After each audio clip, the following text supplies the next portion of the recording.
Good morning all of you. Class 9th ये हिंदी काव्य खंड में लास्ट चैप्टर है आपका, बाकी पढ़ लिए हैं। लास्ट चैप्टर बचा 17 चैप्टर। राजेश जोशी, क्या नाम है? राजेश जोशी। इनकी एक कविता है, बच्चे काम पर जा रहे हैं। बच्चे काम पर जा रहे हैं। तो पहले राजेश जोशी जी के बारे में जानते हैं, तभी हम लोग इसको पढ़ पाएंगे। देखिए, राजेश जोशी का जन्म सन 1946 में मध्य प्रदेश के नरसिंहगढ़ जिले में हुआ था। इनका जन्म 1946 में मध्य प्रदेश के नरसिंहगढ़ जिले में हुआ था। उन्होंने शिक्षा पूरी करने के बाद पत्रकारिता शुरू की। शिक्षा प्राप्त करने के बाद पत्रकार बन गए और कुछ सालों तक अध्ययन किया। राजेश जोशी ने कविताओं के अलावा कहानियाँ, नाटक, लेख और तमाम बहुत सी टिप्पणियाँ लिखी हैं। साथ ही उन्होंने कुछ नाट्य रूपांतरण भी किए, कुछ नाटकों का रूपांतरण किया है एक भाषा से दूसरे भाषा में।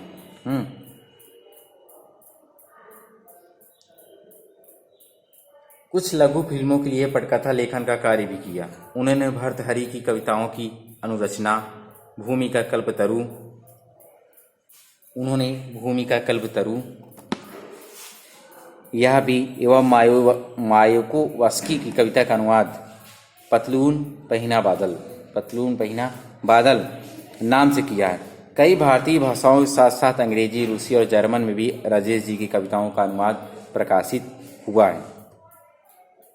राजेश जोशी के प्रमुख काव्य संग्रह या प्रमुख कुछ किताबें इस प्रकार हैं, बुक्स, कविताएं। एक दिन बोलेंगे पेड़, मिट्टी का चेहरा, नेपथ्य में हंसी, दो पंक्तियों के बीच। उन्हें माखनलाल चतुर्वेदी पुरस्कार, मध्य प्रदेश शासन का शिखर सम्मान और साहित्य अकादमी पुरस्कार से सम्मानित किया गया है। राजेश जोशी की कविताएं गहरे सामाजिक अभिप्राय वाली होती हैं। गहरे समाज से जुड़ी हुई होती हैं। जीवन के संकट में वो गहरी आस्था को उभारती हैं। उनकी कविताओं में स्थानीय बोली होती है, मिजाज, मौसम सभी कुछ व्याप्त होता है। उनके काव्यलोक में आत्मीयता, लयत्मकता और मनुष्य को बचाए रखने का निरंतर संघर्ष रहता है। दुनिया के नष्ट होने का खतरा राजेश जोशी को जितना प्रबल दिखाई देता है, उतना ही वे जीवन की संभावनाओं की खोज के लिए बेचैन दिखाई देते हैं। इस कविता में बच्चे काम पर जा रहे हैं। इस कविता में बच्चों से प्रस्तुत ये जो कविता है, बच्चे काम पर जा रहे हैं, इसमें से बच्चों के काम जा रहे हैं, यानी बच्चों के बचपन को छीना जा रहा है। आप सब लोग देखते हैं कि छोटे छोटे बच्चे काम पर लगे रहते हैं, काम कर रहे होते हैं। इससे उन बच्चों के बचपन को छीने लिए जाने की पीड़ा व्यक्त की गई। वही बच्चे जो काम कर रहे हैं, उन्हीं बच्चों की राजेश जोशी जी को उनके हृदय में बहुत पीड़ा होती है। उसी पीड़ा को उन्होंने यहाँ व्यक्त किया है। कवि ने उस सामाजिक आर्थिक विडंबना की ओर इशारा किया है जिसमें कुछ बच्चे खेल, शिक्षा और जीवन की उमंग से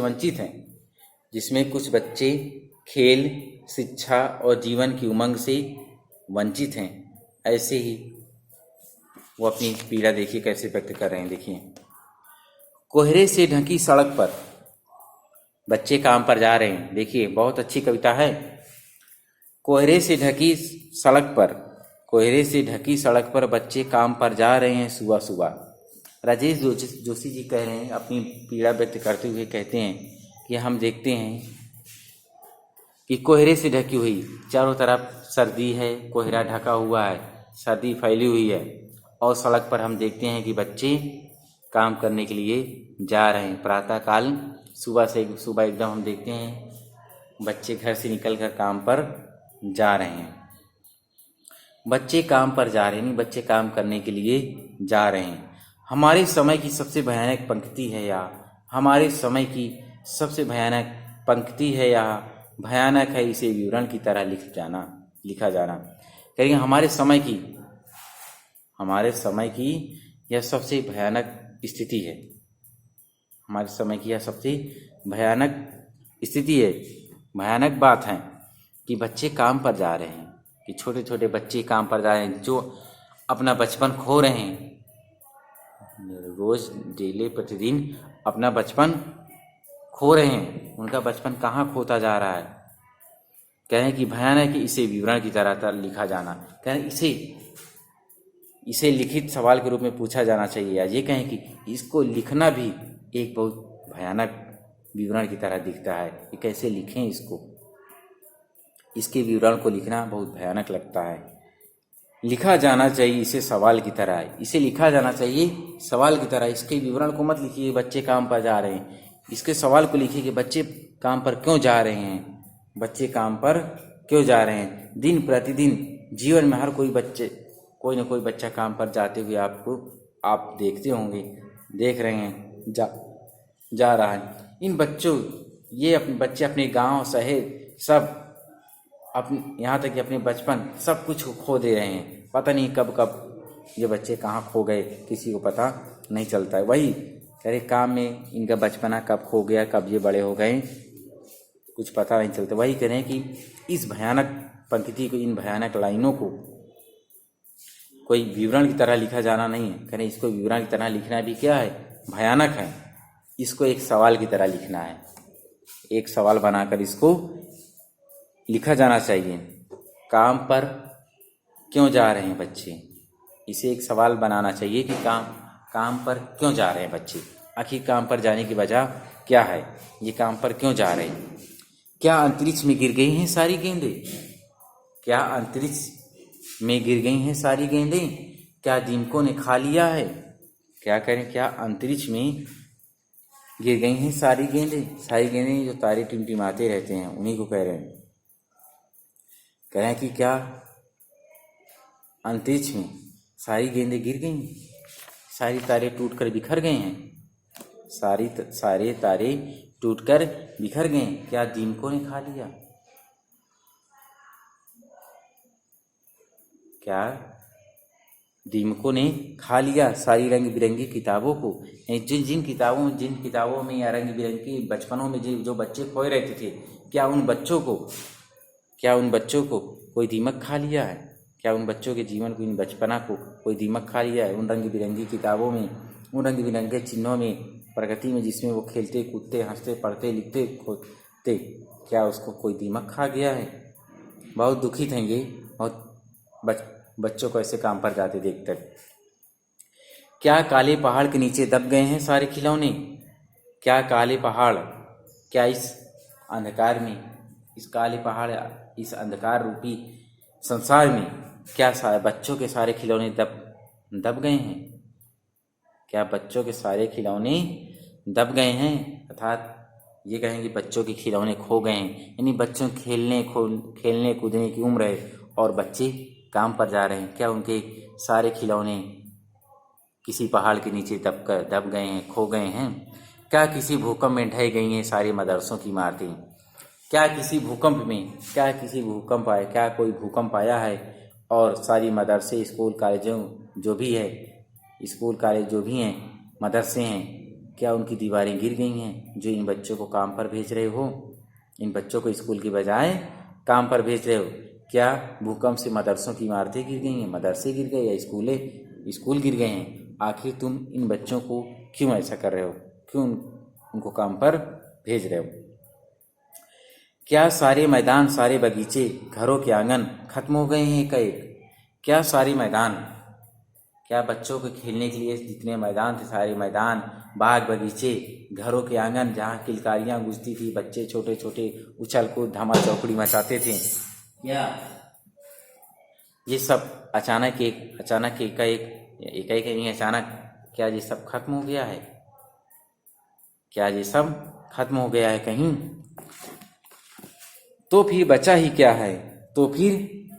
क्या है इस दुनिया में। कितना भयानक तो होता अगर ऐसा होता।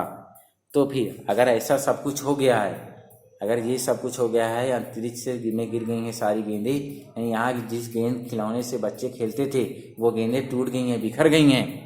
जिस प्रकार अंतरिक्ष में सारी गेंदें फैली हुई होती है, अर्थात सारे तारे दूर से टिमटिमाते रहते हैं, उसी तरह क्या इनके भी जीवन की जो गेंदें हैं, क्या उनको दीमकों यानी इनकी किताबें रंग बिरंगी की यादों की किताबों को बचपनों को कोई दीमक खा गया है? इनके खेल खिलौने पहाड़ों में दब गए? क्या ये मदरसे स्कूल सब इमारतें ये गिर गई हैं? क्या सारे मैदान बाग बगीचे जहाँ ये खेलते कूदते इनका बचपन बीतता था, क्या ये अचानक खत्म हो गए हैं? अगर ऐसा है तो फिर बचा ही क्या है इस दुनिया? अगर ऐसा हो गया है तो इस दुनिया में क्या बचा है? कुछ नहीं बचा है। जो बच्चों के बचपन को छीन रहा है, तो समझ लीजिए इस दुनिया में कुछ भी बचा नहीं है। कितना भयानक होता अगर ऐसा होता। भयानक है, लेकिन इससे भी ज़्यादा यह है कि सारी चीज़ें हस्ब मामूल हैं। सारी चीज़ें हस्ब मामूल है का मतलब यथावत हैं, यही मौजूद हैं। यानी कितना अच्छा होता, कितना अच्छा होता।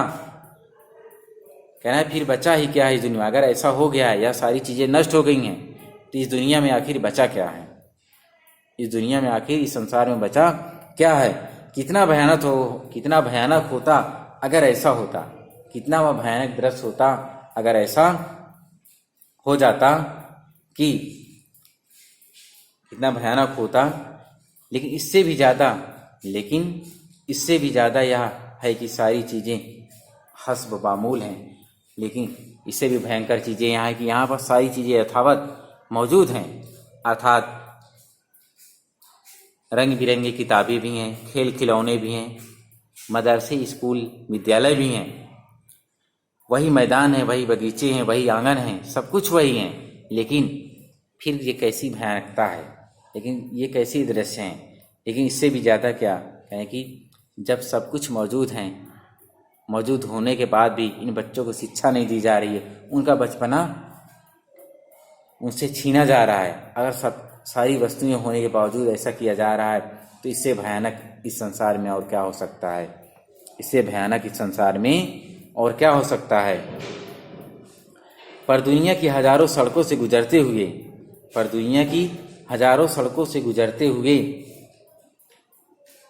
बच्चे, बहुत छोटे छोटे बच्चे काम पर जा रहे हैं। कह रहे हैं पर दुनिया की हजारों सड़कों, कह रहे दुनिया में हम देखते हैं, दुनिया में आप लोगों ने देखा होगा, दिन प्रतिदिन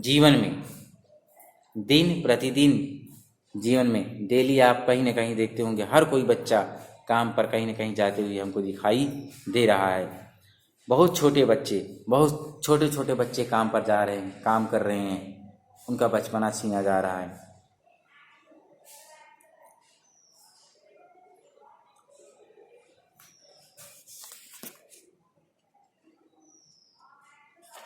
अगर इन काम पर जाते हुए बच्चों को स्थान पर अगर आप अपने आप स्वयं को रखेंगे तो कैसा महसूस करेंगे? सोचिए ज़रा, उन छोटे छोटे बच्चों को जो काम पर जाते हैं, क्या उनको कभी ये सब नहीं होता होगा? वो भी खेले कूदें, वो भी गेंद ले लें, खेले कूदें और रंग बिरंगे किताबों में अच्छे अच्छे चित्रों को देखें, बनाएं, रंग बिरंगे कलर से चित्र बनाकर उनको रंगे, अपने बचपन को सुनहरा बनाएं। क्या उनको ऐसा हक नहीं है? क्या उनको ये हक नहीं है कि उनको भी विभिन्न प्रकार के खेल खिलौने मिले और उसमें खेले कूदें? वो क्यों वो काम पर जाते हैं? आखिर इसका कारण क्या है? क्यों वो स्कूल नहीं जा पाते हैं? क्यों वो मैदानों में, बागीचों में, आंगनों में खेलते नहीं, बल्कि सुबह होते ही कोहरे से ढकी हुई सड़क पर, होते ही धुंध से छाई हुई सड़क पर, जैसे ही सर्दी हो या गर्मी हो, फिर भी वह काम पर सुबह सुबह उठकर ही चलते हुए दिखाई देते हैं। ये था आपकी कविता, बच्चे काम पर जा रहे हैं। छोटी कविता थी, ज़्यादा बड़ी नहीं थी, इसलिए बहुत जल्दी समाप्त हो गया है। ठीक, देखिए इसमें दिया हुआ है क्वेश्चन, प्रश्न अभ्यास दिया हुआ है। कविता की पहली 2 पंक्तियों पढ़ने तथा विचार करने से आपके मन मस्तिष्क में जो चित्र उभरता है उसे लिखिए। क्या है? कोहरे से ढकी सड़क पर बच्चे काम पर जा रहे हैं, सुबह काम पर जा रहे हैं, बच्चे काम पर जा रहे हैं। बताइए, इन दोनों लाइनों से पढ़ने को आपके मन मस्तिष्क यानी आपके हृदय में, आपके दिमाग में क्या भाव उत्पन्न होता है? कैसे चित्र उभरते हैं? आपको अपने शब्दों में लिखना है, लेकिन मैं अपने शब्दों में बताता हूँ कि जब भी ठंडी हो या गर्मी, हम देखते हैं कि ठंडी हो या गर्मी हो, सुबह इतना भयंकर कोहरा रहता है, धुंध रहती है, और जब ऐसे बच्चे काम पर निकलते हैं तो हमारे मन मस्तिष्क में पीड़ा उठती है कि ये बच्चे आखिर काम पर क्यों जा रहे हैं? काम पर क्यों जा रहे हैं? इनके क्या कष्ट है, क्या तकलीफ है? क्या इनको काम पर जाना चाहिए? क्या काम पर जाना जरूरी है? बच्चे आपको एक से छोटे बड़े विभिन्न प्रकार के बच्चे काम पर जाते हुए दिखाई देते हैं। देखिए दूसरा, आपको इसको अपने शब्दों में बना के लिखना है कि आप किसी बच्चे को काम पर जाते हुए देखते हैं तो आपके मन में कैसी पीड़ा उत्पन्न होती है। कवि का मानना है कि दूसरा क्वेश्चन मानना है कि बच्चों के काम पर जाने की भयानक बात को विवरण की तरह न लिखकर सवाल के रूप में पूछा जाना चाहिए। सवाल के रूप में पूछा जाना चाहिए कि काम पर क्यों जा रहे हैं बच्चे। कवि की दृष्टि में इस प्रश्न में क्या पूछा जाना चाहिए, यानी कवि की दृष्टि में यह पूछा चाहिए बच्चे काम पर क्यों जा रहे हैं, उसका कारण क्या है, उसका रीजन क्या है, काम पर जाने का आखिर कमी क्या है, घर में क्यों जाना चाहते हैं वो काम पर। जितने भी क्वेश्चन हैं इनको आप पढ़िएगा और अपने से सब लोग इसको नोट्स कंप्लीट करिएगा। ठीक है, ओके। आज के लिए इतना ही, बाकी सब कल, बाकी बाद में।